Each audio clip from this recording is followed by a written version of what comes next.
التعب فالشوق طال والقلب السما نحو السماء مترنما لا تنقضي أنت لي روحي دواء رمضان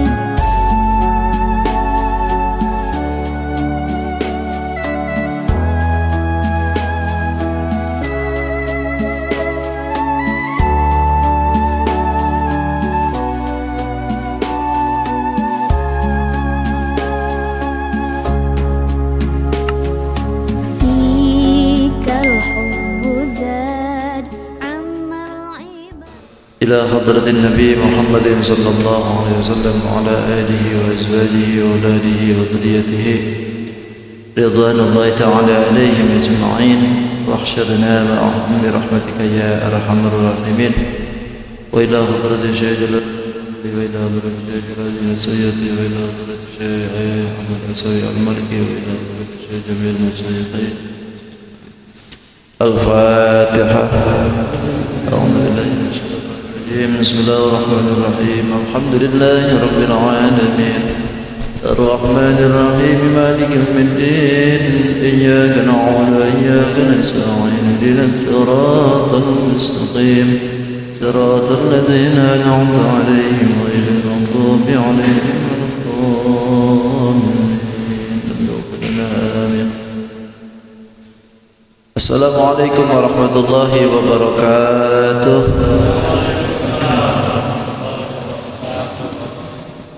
Bismillah, alhamdulillah, wassalatu wassalamu ala rasulillah Sayyidina Muhammad ibn Abdillah wa ala alihi wa ashabihi wa man tabi'ahu ila yawmil qiyamah. Allahumma salli wa sallim ala Sayyidina Muhammadin wa ala alihi wa ashabihi wa tabi'ina lahum ajma'in. Amma ba'du. وقد قال الله تعالى في كتابه الكريم وهو أصدق القائلين أعوذ بالله من الشيطان الرجيم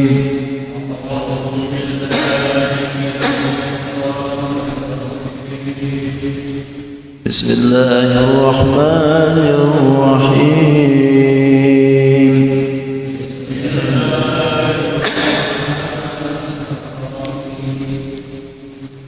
الذين يؤمنون بالغيب ويقيمون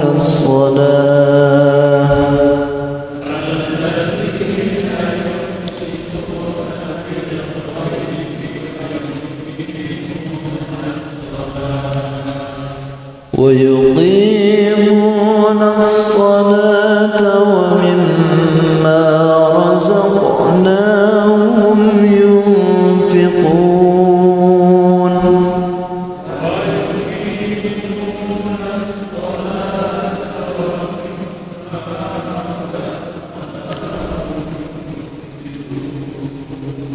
والذين يؤمنون بما أنزل إليك وما أنزل من قبلك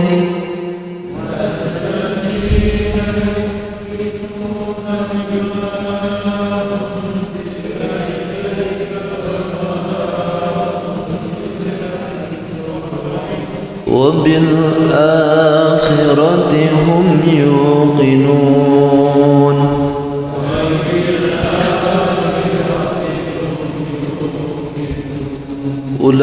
أولئك على هدى من ربهم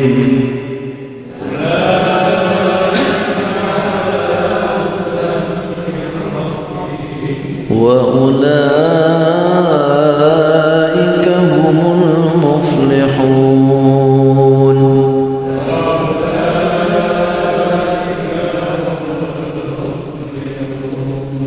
صدق الله العظيم وصدق رسوله النبي الكريم ونحن على ذلك من الشاهدين والشاكرين والحمد لله رب العالمين.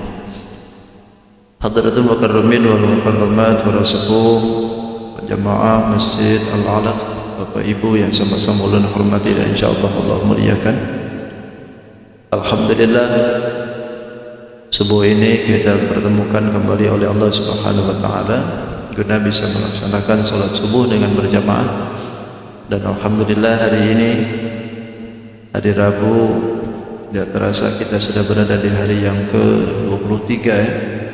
Bulan Ramadan itu artinya 22 hari sudah kita laksanakan bersama. Mudah-mudahan amal ibadah puasa kita, bang fardu yang sunnah, infak dan sebagainya senantiasa diterima dan diridai oleh Allah Subhanahu wa taala. Yang kedua, salawat dan salam tidak hentinya semoga dibawakan kepada junjungan kita Sayyidul Mustafa wal Murtada Nabi besar Muhammadin sallallahu alaihi wasallam. Tidak lupa pada keluarganya, para sahabat, para tabi'in, para tabi'ut tabi'in, sampai kepada kita yang mudahan kita pun khusus hanya berkumpul di tempat ini nanti di yaumil qiyamah senantiasa diaku sebagai umatnya. Amin amin ya rabbal alamin.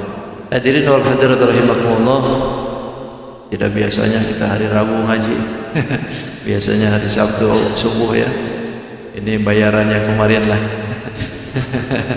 mohon maaf, subuh kemarin saya bukan kelupaan tapi terdouble, jadi bingung saya kemana nih. Tapi satu sisi kalau di sini seminggu sekali, kalau di sana cuma setahun sekali, itu tetap minta itu biasanya kalau nggak Ahad Jumat, tapi di hari itu semuaan masih ada. Tapi ketika di Ramadan kata saya nggak apa-apa dah sekali ke sana makanya mohon maaf kemarin ya, hari Sabtu nggak bisa ke sini, tapi saya bayar hari ini insyaallah. Nanti hari Sabtu ngaji lagi insyaallah ya. Baik, bismillahirrahmanirrahim. Masih di surat Al-Baqarah ayat 3 ya. Yang terakhir kemarin itu wa yuqimunas shalah. Jadi cirinya orang yang muttaqin itu orang yang selalu menunaikan haknya salat. Haknya salat kemarin sudah kita jelas. Ada dua yang dimaksudkan, itu adalah hak yang secara zahiriah dan yang kedua adalah hak yang secara batiniah. Secara hak zahiriah termasuk di dalamnya ada 3, ada syarat, rukun dan adabiyah. Kemudian yang batiniah yaitu diantaranya ada khusyuk, khudu'un, khusyu'un, ikhlasun. Jadi itu semua memerlukan latihan, memerlukan keistiqomahan ya, untuk kita menjadikan kita salat kita menjadikan yuqimunas shalah. Memang tidak mudah, tapi alangkah baiknya kita terus menerus menjalankan itu. Kemudian wa mimma razaqnahum yunfiqun. Ciri yang keberapa berarti ini? Ketiga. Ciri yang ketiga, orang yang disebutkan muttaqin itu wa mimma razaqnahum yunfiqun. Asalnya min ma. Tapi diidghamkan jadi mimma. Jadi wa mimma. Min kalau dilihat dari segi bahasa ini kan ada dua min. Ada min ibtida, bisa jadi min litab'id. Ibtida itu mulai, atau min litab'id setengah. Seperti misalkan subhanalladzi asra bi 'abdihi lailan minal masjidil haram. Min itu ibtida, dimulai dari Masjidil Haram ilal Masjidil Aqsa. Ilanya intiha, sampai ke sana. Itu intiha. Berarti min di sini adalah litab'id, bukan min ibtida. Artinya mimma razaqnahum, sebagian. Ma apa-apa, razaqnahum yang kami rizkikan kepada mereka, orang yang muttaqin itu yunfiqun, mau menafkahkan. Jadi cirinya orang yang muttaqin yang ketiga mau menafkahkan rizki. Nafkah kan ada dua, bisa nafkah secara yang wajib, yang kedua nafkah yang sunnah. Ini nafkah atau bahasanya infak. Ada infak wajib, ada infak sunnah. Nah, orang yang muttaqin itu mau mengeluarkan itu.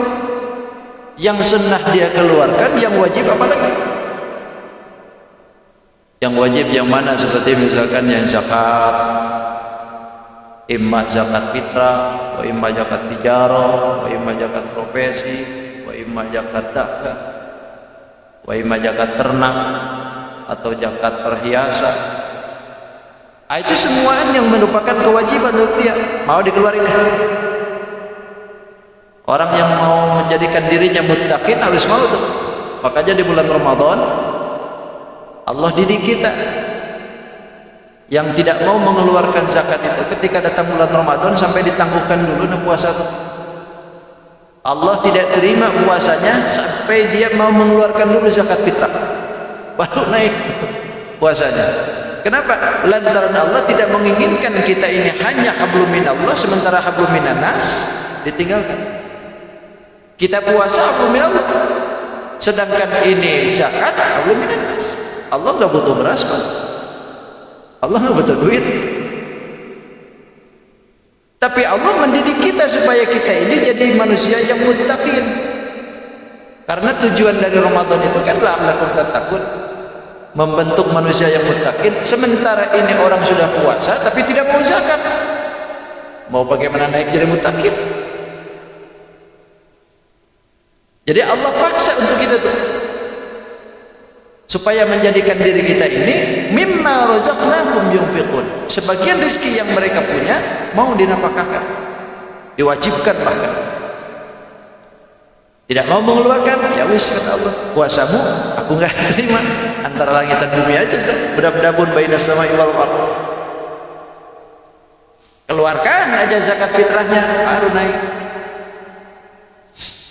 Karena segala perintahan Allah Subhanahu wa taala itu tidak terlepas daripada dua, hablum minallah, hablum minannas. Selalu dibegitukan oleh Allah. Ketika Allah nyuruh kita sholat, pasti di dalamnya selalu zakat. Yuqimus sholata wa atuz zakah, kan gitu. Begitu juga dengan Ramadan, kita disuruh Ramadan keluarkan zakat fitrah. Bahkan washkuru li wali walidayk, bersyukur kepada Allah sekaligus bersyukur kepada kedua orang tua. Orang tua kan makhluk. Kita disuruh oleh Allah bersyukur ke Allah, lalu Allah pun menyuruh kita bersyukur dengan kedua orang tua.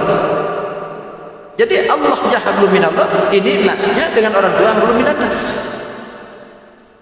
Jadi segala sesuatu itu dibelehkan, seimbang, tidak melulu hanya urusan akhirat sementara urusan dunia ditinggalkan, atau sebaliknya urusan dunia kita terus tapi urusan akhirat ditinggalkan. Tidak begitu. Allah selalu menyeimbangkan kita. Kalau Allah nyuruh akhirat, dunia pun juga tidak. Bahkan dalam doa pun, Rabbana atina fid dunya hasanah wa fil akhirati hasanah. Dunia hasanah, akhirat hasanah. Tidak melulu dunia aja akhirat, atau tidak melulu akhirat aja sana. Kenapa fid dunya dulu hasanah sedangkan akhirat diterakhirkan? Lantaran kita masih hidup. Kita masih hidup kan, minta dunia hasanah dulu, baik-baik dulu, dunianya adem ayam gitu, apa yang diinginkan mencapai, hajatnya kabul, doa kabul, nah itu kan itu. Ada akhirat lagi juga hasanah. Lantaran kedudukan kita, kalau di akhiratnya jadi kopihah, bahaya juga. Minta kita dunia hasanah, akhirat pun hasanah. Ini kan dunia hasanah urusan kita dengan Allah Subhanahu wa taala. Di akhirat pun juga zakat, atau nafkah yang wajib itu menafkahkan kepada kedua orang tua. Kalau memang orang tua kita tidak, maaf misalkan tidak mampu, sementara kita sudah berkecukupan, maka itu adalah kewajiban kita. Jangan dijadikan orang tua itu yang anaknya sudah mampu lalu orang tua hanya diberikan sebenarnya saja. Mentang-mentang kita sudah punya misalkan anak bini, punya keluarga sendiri, lalu orang tua kita dibiarkan begitu padahal keadaannya sudah tidak mampu. Ini kewajiban kita. Bahkan maaf, kadang-kadang ada yang salah kaprah, orang tua dikasih zakat. Bukan dikasih zakat, Pak. Orang tua itu kewajiban kita. Kalau zakat itu kan teleknya, kotorannya kan, ibaratnya kotorannya dikasih ke orang tua. Tega nian bang, air susu diperas air.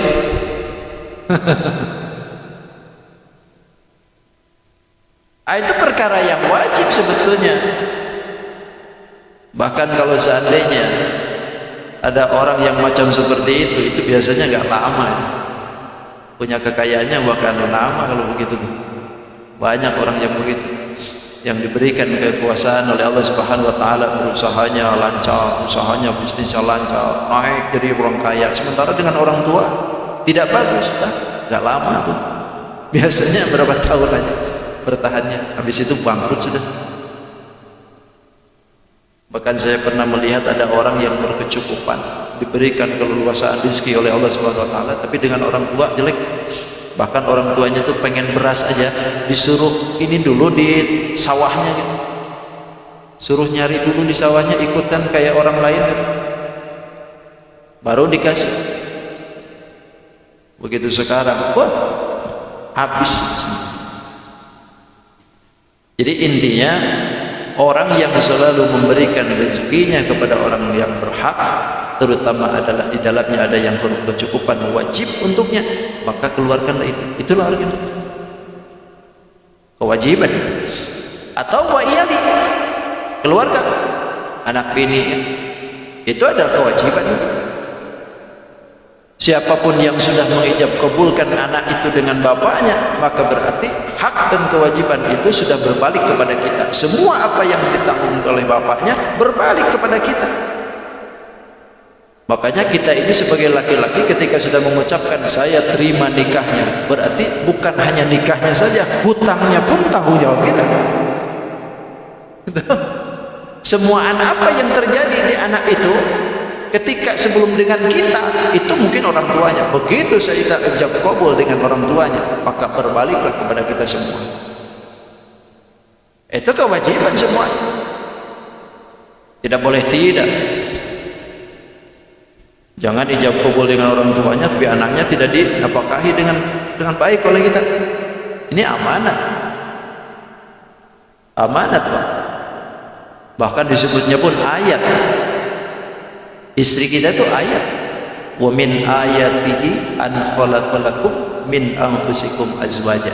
Sebagian dari tanda-tanda kebesaran Allah itu kami ciptakan, kata Allah, dari diri kalian azwaja, berpasang-pasangan. Berarti kita laki diberikan pasangan istri kita itu ayat. Kalau kita memperlakukan istri kita itu sebagai ayat Allah, maka insya Allah hak dan kewajiban dari Allah harus kita tunaikan. Karena kita menganggap ini ayat Allah.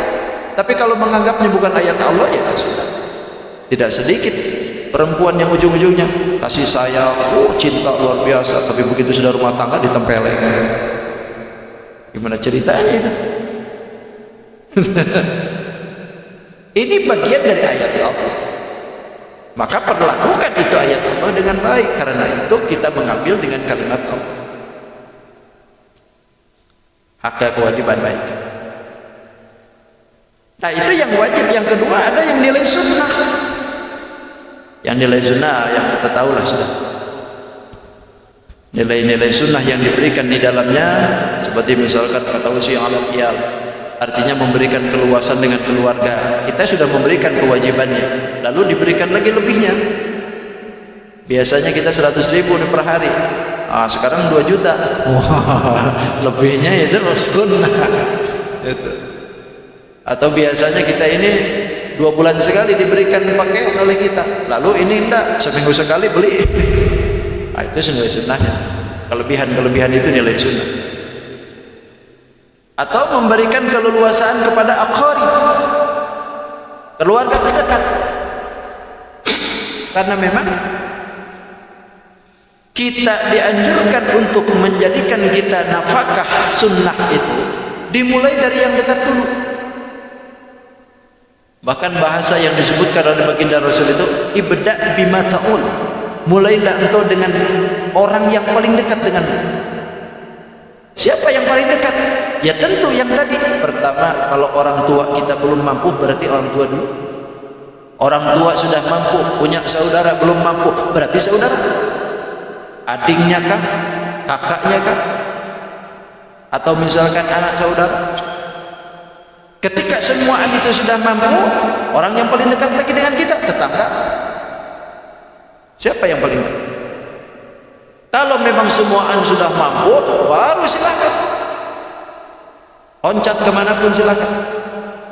Jangan kita memberikan nafkah sunnah, memberikan sesuatu yang sunnah, sementara anak bini kita tidak tercukupi, atau anak kita tidak tercukupi, keluarga kita belum tercukupi, bahkan orang tuanya pun diterlantarkan, lalu kita ikut yang jauh.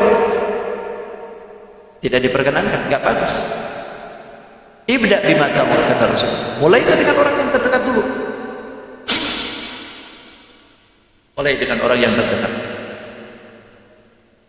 Atau wal fuqara, orang-orang yang fakir di sekitaran kita dulu. Kalau memang orang yang fakir di sekitaran kita sudah banyak kita cukupi, baru yang lain. Jangan di sekitaran kita masih banyak orang yang fakir tapi diloncatkan ke yang lain.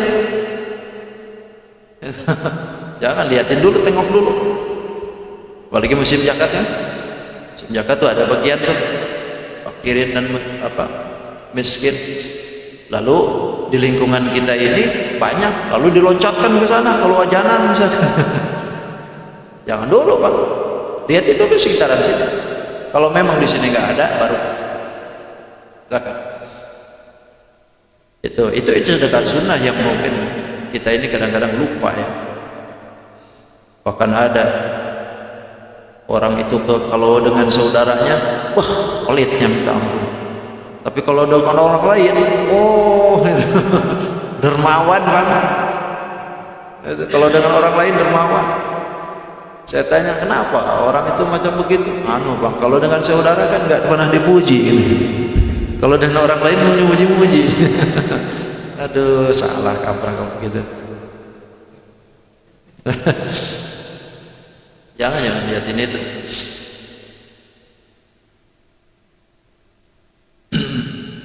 Makanya kalau seandainya kita ini kalimat yunfikun, itu berarti pemaknaannya fi taatillah, mau mengeluarkan rezeki yaitu untuk bernafkah itu di dalam ketaatan kepada Allah, bukan karena dia, bukan karena sum'ah, tidak karena orang lain, dan juga tidak mau membangga-banggakan apa yang kita lakukan. Pokoknya ini semata-mata lillah aja. Kalau orang sudah macam seperti itu, insya Allah innama nut'imukum liwajhillah, sesungguhnya kita memberikan kepada orang lain liwajhillah aja, karena Allah saja. Bukan karena kita pengen dipuji, pengen disanjung, atau pengen disebut orang yang dermawan. Nah, pokoknya silakan. Karena cirinya orang yang muttaqin itu di samping mau memberi juga tangannya selalu memberi juga. Artinya yadun sakhiyun. Orang yang muttaqin itu cirinya yadun sakhiyun, tangannya selalu memberi. Sakhi itu kan dermawan, selalu memberi. Bahkan kalaupun misalkan ada orang yang kaya, lalu dia dalam ibadahnya bagus, puasanya bagus, Senin Kemisnya pun tidak terlewatkan, bahkan puasa Daud, tapi hidupnya seke, nggak mau memberi. Maaf, orang yang macam begini tidak akan masuk surga. Benar, karena Rasulullah sendiri menyebutkan la yadkhulul jannata al-bakhilu la yadkhulul jannata walau kana aliman. Kata Rasulullah, orang yang bakhil itu tidak akan masuk surga walau aliman, walaupun orang alim. Coba, walaupun orang alim, kata Rasulullah. Kalau orang alim kan bisa terbayang oleh kita, ilmunya banyak, amalnya mungkin banyak, kemana-mana kita usia, cuma bakhil, kata Allah kada masuk surga. Ini orang alim, apalagi orang bodoh. Sudah bodoh, bakhil, nggak tahu masalah agama, bakhilnya minta ampun. Bahasa Banjar pemalar ya, seke gitu.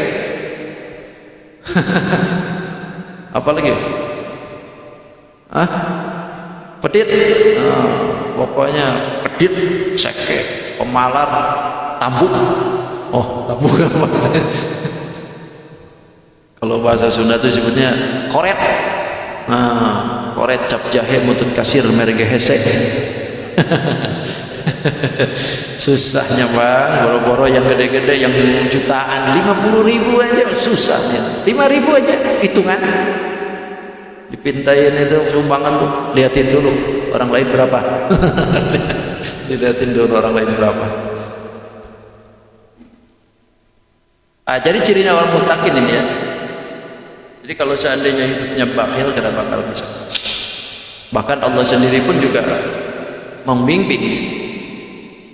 Kata Allah, wa la taj'al yadaka maghlulatan ila unuqika wa la tabsutha kullal bast wa taquda maluman mahsur. Wa la taj'al yadaka maghlulan. Kata Allah, janganlah engkau itu menjadikan tanganmu terbelenggu. Terbelenggu ila unuqika, ke pundakmu. Wala tabsutha kullal bast, dan jangan juga terlalu dilebarkan. Artinya Allah menyuruh kepada kita jangan terlalu begini, jangan pula terlalu begini. Itu pertengahan saja. Jadi kalau kita punya rezeki misalkan 1 juta, jangan pula sejutanya dikasih semuaan. Itu jangan pula enggak sama sekali enggak dikasih. Jadi pertengahan saja. Dari 1 juta itu ya mau berapa? Bahasanya wa mimma. Wa mimma itu sebagian. Kalau sebagian itu mau 50 kah? Mau 100 kah? Mau 500 kah? Terserah, yang penting sebagian. Tapi jangan semuanya. Kalau memang nggak ada, agama juga tidak memperkenankan hal begitu. Walladzina idza anfaqu lam yusrifu wa lam yaqturu. Orang-orang yang mau menafkahkan rezekinya itu lam yusrifu, nggak usah terlalu berlebihan. Walam yaqturu, dan juga jangan terlalu begini. Itu wa kana baina dzalika qawam. Pertengahan aja kata. Pertengahan. Jadi terlalu boros jangan, terlalu kikir juga jangan. Allah enggak senang macam begitu. Jadi pertengahan saja. Pertengahan. Kita ini ukur. Kita punya duit segini, keluarga sudah cukup apa belum? Kalau memang sudah cukup, silahkan keluarkan sedikit. Gitu. Apalagi kalau punya utang. Kalau punya utang ya jangan dikasihkan semua, bayar dulu utang. Ini punya duit 1 juta, sedekah gede di bulan Ramadan, dikasihnya 1 jutanya, utangnya belum dibayar. Itu. Bahkan orang yang suka memberi itu kan orang yang paling bagus. Yadul uhya khairun min yadis sufa. Orang yang membeli lebih baik daripada tangan yang menerima. Artinya memberi daripada minta. Bahkan khairus sadaqah min dhahril ghina. Yang terbaik sedekah itu dari orang yang kaya raya. Orang yang kaya bagus sedekah. Apa orang miskin gak bagus? Bukan gak bagus. Bagus juga Pak, bahkan bisa jadi lebih bagus. Orang kaya itu bagus, tapi orang miskin lebih bagus. Kalau orang kaya sedekah biasa, makanya punya duit. Orang miskin sedekah luar biasa. Luar biasa. Punya duit 100.000, dia berani 50.000. Orang kaya 1 juta, dia cuma 50.000. Nah, sama nilainya. Cuman kedudukannya beda. Ada yang biasa, ada yang luar biasa. Orang kaya segitu biasa. Orang miskin segitu luar biasa. Setengah mati itu cari uang segitu tuh.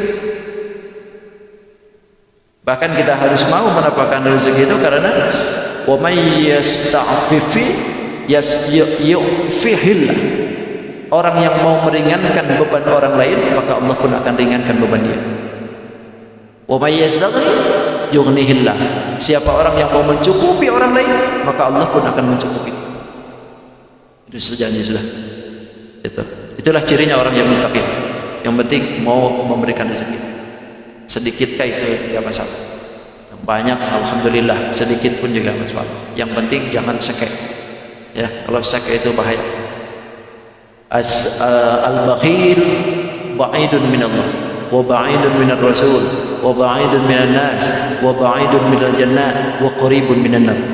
Orang yang bakhil itu jauh dengan Allah, jauh dengan Rasul, dijauhi manusia, bahkan surga pun jauh, neraka dekat. Jauh semua, neraka dekat. Sebaliknya al-bakhil, as-sakhi, orang yang dermawan, qaribun minallah wa qaribun minan nar wa qaribun minallah wa qaribun minar rasul wa qaribun minan nas wa qaribun minal jannah wa ba'idun minan nar. Orang yang dermawan itu dekat dengan Allah, dekat dengan Rasulullah. Manusia senang banyak dengan kita, bahkan surga pun dekat dengan kita, jauh dari neraka. Orang yang dermawan. Kita juga senang kan kalau orang dermawan tuh. Senang gaul dengan orang begitu tuh. Tapi sebaliknya kalau orang yang bakhil, wah saya kayak sudah sekali dua kali aja sudah kapok, ujung-ujungnya kapok. Kenapa biar nggak selalu pang hitungan. Nggak mau lagi. Terus kemudian walladzina yu'minuna bima unzila ilaika wa ma unzila min qablik.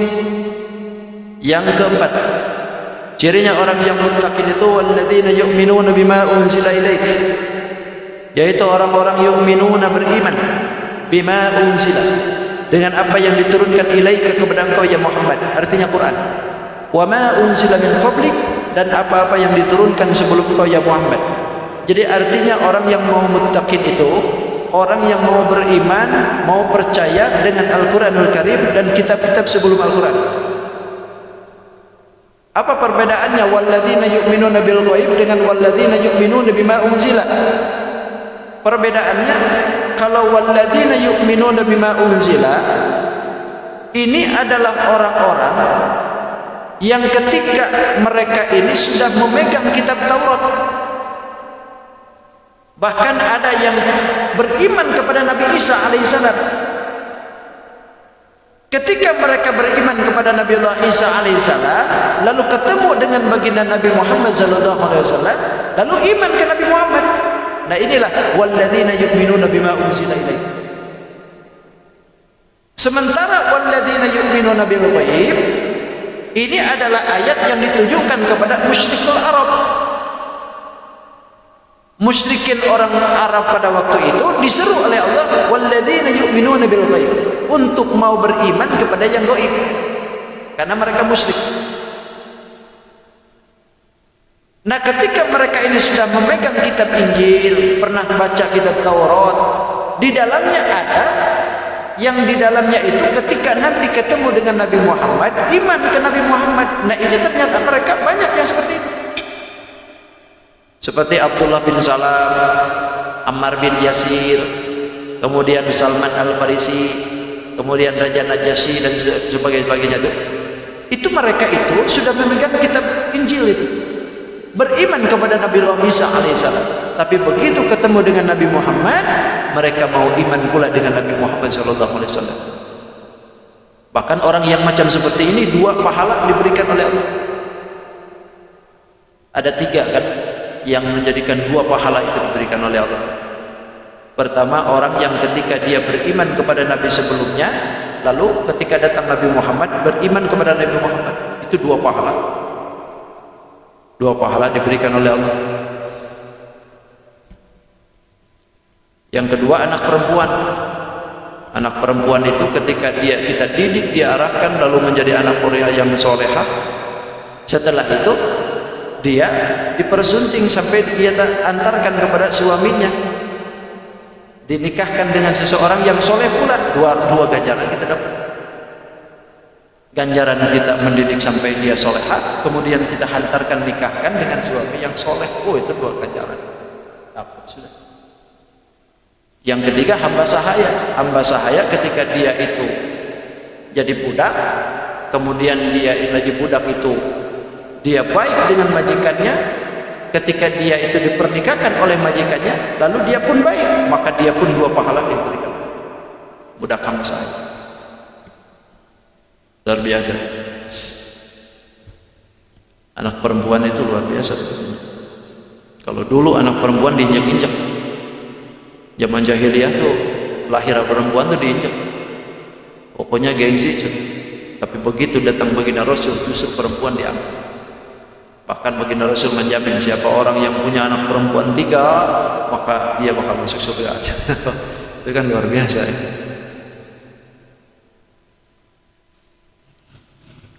Nah, beriman kepada kitab Al-Quranul Karim sekaligus beriman kepada kitab-kitab yang sebelum baginda Nabi Muhammad SAW. Kitab yang diturunkan sebelum baginda Rasul itu kan banyak. Ada jumlahannya 104 ya. 104. Memang yang wajib kita ketahui 4 saja. Al-Quran, Taurat, Zabur, Injil. Itu yang 4 saja. Selebihnya memang kita tidak wajib.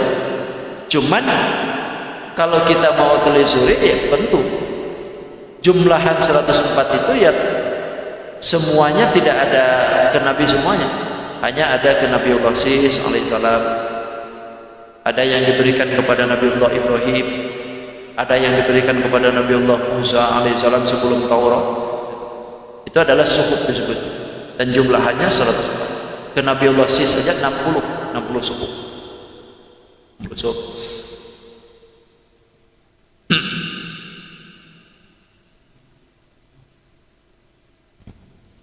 Terus kemudian wabil akhirati hum yuqinun, wabil akhirati, dan dengan akhirat hum mereka itu yuqinun ay ya'lamun, mengetahui.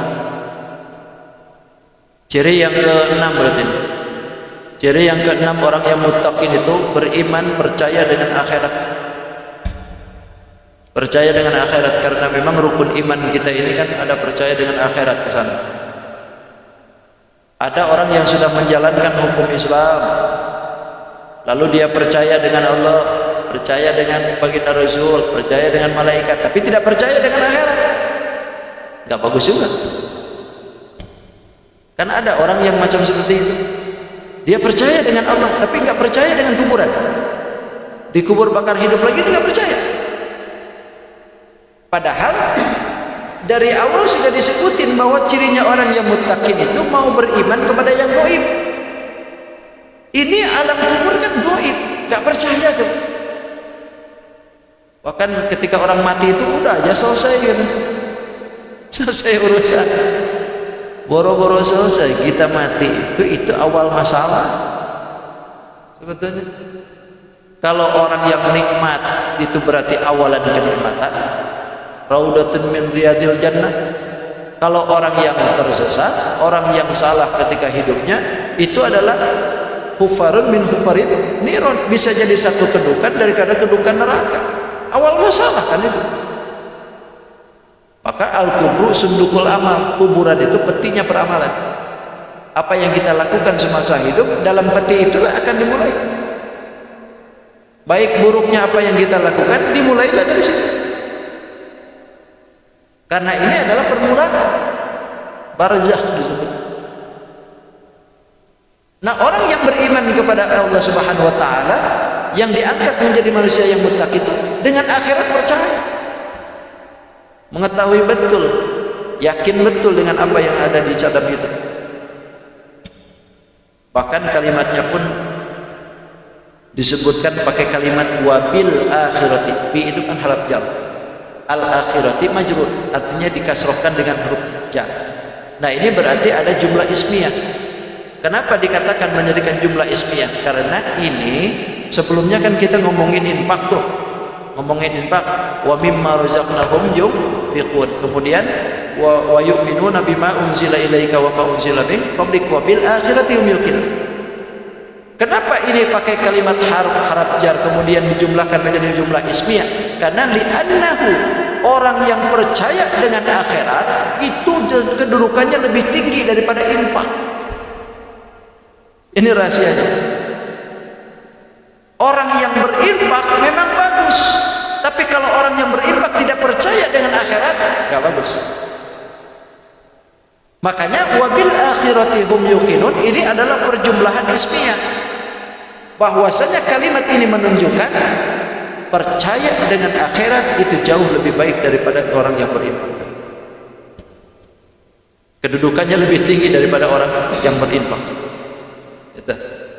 Karena kalau orang berinfak, orang mau mendapatkan rezeki, kafir pun bang, kafir pun mau berbagi. Bulan Ramadan kafir mau berbagi. Tahu sih dia itu, mereka itu bahwa orang Muslim itu suka berbagi bulan Ramadan, ikut-ikutan juga tuh berbagi. Tapi dia tidak beriman kepada akhirat, gak percaya dengan akhirat. Maka apapun yang diberikan oleh mereka itu tidak bagus. Karena orang yang bagus itu ketika dia mau memberi sekaligus iman dengan akhirat, itu bagus. Gitu. Lalu ada orang yang menanyain, Pak Ustaz, kan itu orang sudah berbuat baik Pak Ustaz, bahkan menyumbangnya pun lebih gede daripada kita, kok enggak dicatat kebaikan juga? Lah iya, karena syarat orang yang dicatat kebaikan itu iman. Kalau dia iman, dicatat kebaikannya. Kalau enggak iman, enggak dicatat. Bahkan haba'an mansura, orang-orang yang tidak iman kepada Allah Subhanahu wa taala, sebaik apapun yang dia lakukan, haba'an mansura, itu seperti debu yang dihamburkan. Enggak ada nilainya di sisi Allah. Ibarat kata, orang yang seperti ini tuh pintar luar biasa, cakep dah, pelajaran apapun diserapnya, dia masuk ke universitas, cuman tidak daftar. Masuk ke universitas tidak daftar, pintar, cerdas luar biasa, pelajaran dia ikutin terus, cuman tidak daftar. Kira-kira giliran dikasih toga itu dikasih ke orang? Gak bakalan dikasih. Giliran wisuda gak bakalan diaku. Kenapa? Lo gak pernah daftar. Yang mau dikasih wisuda itu yang pernah daftar walaupun bungul. Walaupun pelajaran di universitas bungul, gak tahu apa-apa, ikut-ikut doang. Begitu sudah dia, karena dia diaku daftar, dikasih. Itu. Nah ini orang tidak pernah daftar, giliran di akhirat mau dikasih kemuliaan, ya gak bakalan dapat. Lo gak pernah daftar kata Allah. Apa daftarnya? Syahadat. Kan itu syarat mutlak orang. Ketika mau jadikan dirinya muslim, mau diaku sama Allah, ya harus syahadat, mengakui kebesaran Allah sekaligus mengakui akan baginda Rasul. Sekalipun syahadat tapi cuma Allah doang, baginda Rasul tidak dibawa, enggak jadi. Asyhadu an la ilaha illallah wa anna Muhammadar Rasulullah, enggak mau. Enggak jadi. Mesti harus dua-duanya. Allahnya diaku, baginda Rasul pun diaku. Maka ketika orang yang sudah bersyahadat terlontar kalimat iqrar, raditu billahi rabba wa bil islami dina wa bi Muhammadin nabiyya wa rasula wa bil qur'ani imama. Itu pengikraran. Raditu billahi rabba, aku ridha Allah sebagai Tuhanku, wa bil islami dina, dan aku ridha Islam sebagai agama, wa bi Muhammadin nabiyya, dan aku ridha Nabi Muhammad sebagai nabiku, wa bil qur'ani imama, dan aku ridha Quran sebagai imamku. Itu orang yang sudah bersyahadat, ridha lillahi ta'ala. Itu kita juga sering kan, setiap hari kita janji dengan Allah, janji dengan Allah setiap hari itu. Di mana? Itu dalam salat. Inna sholati wa nusuki wa mahyaya wa mamati lillahi rabbil alamin. Kan itu janji tuh. Inna sholati, sesungguhnya sholatku, wa nusuki, ibadah, wa mahyaya, hidupku, wa mamati, matiku, lillahi rabbil alamin, semuaan dipasrahkan kepada Allah yang maha rabbul alamin. Itu janji ke Allah. Maka ketika sudah janji dengan Allah dalam sholat, aktivitas kehidupannya pun harus sholat. Artinya jaga perilaku hidup, karena kita sudah janji dengan Allah. Hak haknya Allah hakul adami, semuanya harus dijaga. Jangan kita sudah janji inna sholati, keluar sholat maling sandal. Ini nggak bagus. Itu, atau kita ini habis sholat inna sholati wa nusuki, begitu keluar sana patok orang digeser-geser. Patok tanah orang digeser-geser terus supaya tanah sidinnya jadi luas. Nggak boleh macam begini, karena kita sudah janji. Berarti kalau sudah janji dengan Allah, dengan hakul manusia pun harus bisa jaga. Jangan kita inna sholati wa nusuki, tapi giliran di luar kita maling. Itu naudzubillahi min dzalik. Itu. Jadi orang yang beriman kepada hari akhir itu yakin dengan ketentuan itu. Jangan hanya kita berikrar dengan Allah Subhanahu wa taala, ngaku tapi kenyataannya tidak mau mengakui hukumnya. Itu. Nah, orang-orang yang seperti ini tuh ulaika kata Allah. Mereka itulah isim syarat. Kalimat ulaika coba ada yang paling unik. Kalimat ulaika tuh ada alif dan wawu. Ulaika, sementara dibacanya ulaika, tidak ulaika, tidak begitu. Tapi ada wawu di situ. Harusnya ulaika. Kenapa tidak boleh dibaca wawu itu? Bahkan dibuang pun jangan. Tapi tetap harus diadain, cuman dibaca enggak. Apa ini yang dimaksudkan? Ini yang disebutkan dengan dalam bahasa tajwid itu disebut wawu fariqah. Wawu pembeda antara ulaika dengan ilaika. Jadi kalau seandainya tidak diadain wawu, nanti dikiranya ilaika. Maka diadakanlah wawu. Karena fungsinya wawu ini walaupun sifatnya tidak dibaca, tapi tulisannya ada, pasti insya Allah orang akan paham. Ulaika. Jadi wawu fariqah.